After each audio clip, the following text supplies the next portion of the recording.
the time during one of the first practices that LeBron turned his back on you while you were talking to him. What did you do versus what everybody thought you should have done? First of all, I don't yell as much as I did when I was a younger coach, but I never really yell with the national team. In LeBron's case, LeBron and I have a great relationship. Well, how do we get that? We get that from being honest from the get-go. In that particular situation, it was, look at me. We need to have eye-to-eye contact. You know, in my younger days, or if it was someone said, "How are you doing?" You know, it would be a huge confrontation.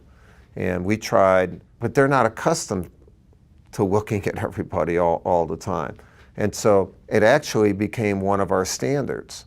There are 14 standards that our U.S. Olympic team had. It's the way you live, the way you expect other people to live. We have no rules, but we have standards. What are the standards? Well, one of them, what came from that is when we talk to each other, we look each other in the eye. Another standard is we tell each other the truth. A standard that LeBron introduced to the whole team when we met was no excuses.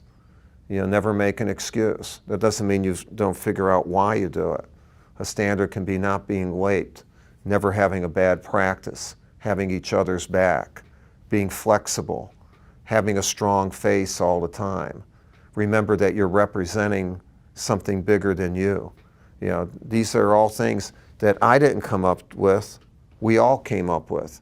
And as a result, it was ours. And that's why, you know, our group got along so well together, is because it was never anybody imposing my rule on somebody. It was all of us imposing and living our standards.